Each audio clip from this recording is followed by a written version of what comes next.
Hello, I'm Victoria Herzberg, Co-Chair, Nonprofit Outreach Committee of Impact100 Garden State.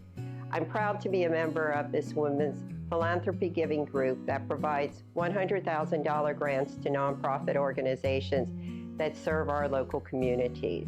In this video, we'll be discussing what makes a nonprofit eligible to apply for one of these grants.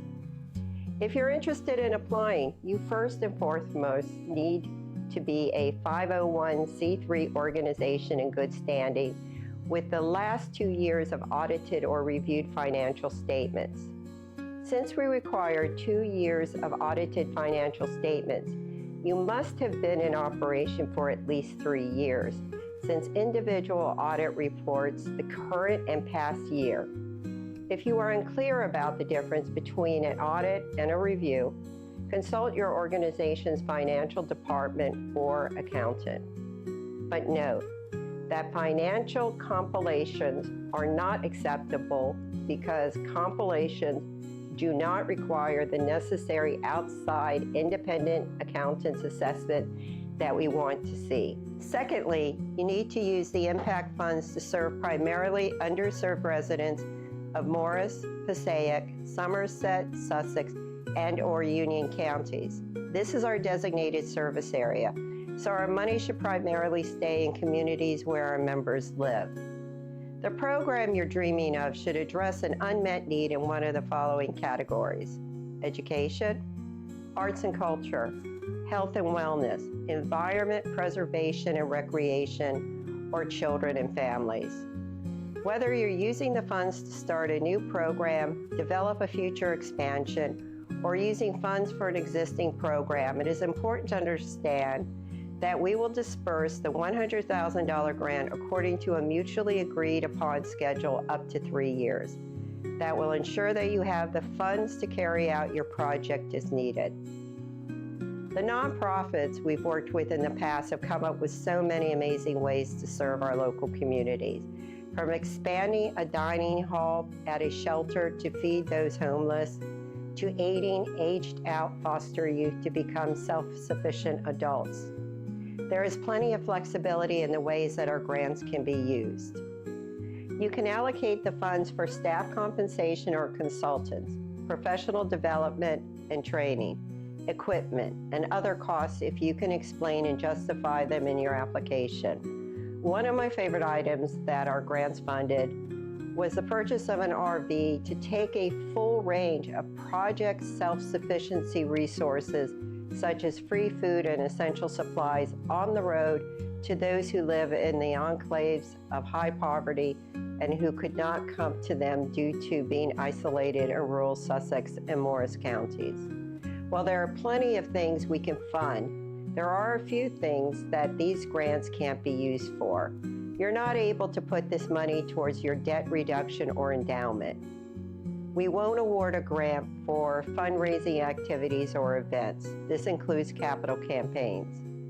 We do not fund foundations that dedicate all the money they raise to another organization, such as a public school district or health organization. If you would like to receive an Impact100 grant, you can't have a political, partisan, or religious barrier to entry as part of your program. This doesn't mean we don't fund organizations that are faith-based, though. In 2023, we funded Servant Hearts Ministry Workmanship Trades Training and Mentoring Program, which addresses the needs of underskilled and underemployed people by offering free construction trade skills training to young adults in the greater Patterson area. Servant Heart was eligible for the grant because they did not require participants to practice their faith or participate in religious activities to be included in the program. Another part of being eligible for a grant is by submitting a successful application. We'll go through the basics now, but to learn more, check out our video, Submitting a Successful Application, for a deep dive into the application process.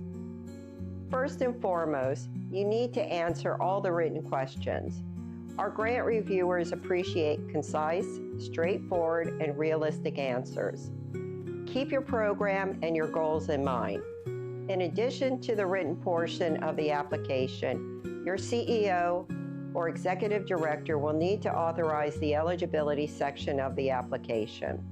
We also need you to submit financial documentation. These documents are required and include an IRS 501c3 determination letter, your most recent IRS Form 990 or 990N, your 2 most recent years of audited or reviewed financial statements, plus the following interim financial documents: balance sheet, profit and loss statement, and cash flow statement to fill the time gap between your audit up to September 30th, 2025. And finally, a program budget. This year, you must use Impact's budget template that will be provided with a grant application. If this sounds like a lot, don't worry. We have a video, Understanding Required Financial Documents, to help you sort it all out. Finally, our application asks you to provide a plan for how the program you are proposing will measure success. This can be in quantifiable data, such as reaching the designated number of individuals served, or qualitative and soft data. Some examples of soft data we accept are beneficiaries' perceptions or observations of staff collected by surveys or interviews. Ripple effects are another good data source that some applicants ignore and thus sell themselves short. For example, when parents obtain employment, the whole family usually benefits. If the health of one family member improves, the whole family usually benefits as well. Now, if your big idea requires the collaboration of organizations, that's totally fine. We have funded programs that were partnerships between 2 or more organizations. When we look at these applications, you either have a collaborative partnership or a joint application. A collaborative partnership is when you, the applicant, receives 100% of the grant money and you are the ones responsible for managing and dispersing the agreed upon allocated funds to the collaborating organization. If you move forward out of the grant review phase and into the site visits, we'll need a letter of agreement or memorandum of understanding from any of your associates that are necessary for the project to succeed. An MOU must clearly state the roles, responsibilities, and financial obligations that each partnering organization will assume to ensure the success of the proposed initiative.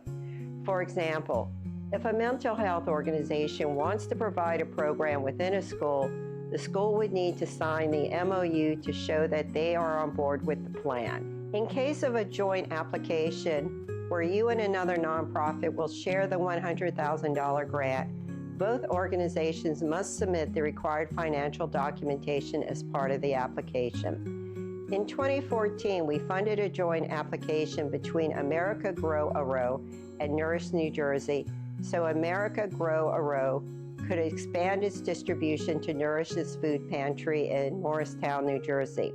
All of us at Impact are very proud of this collaborative initiative and welcome more joint applications.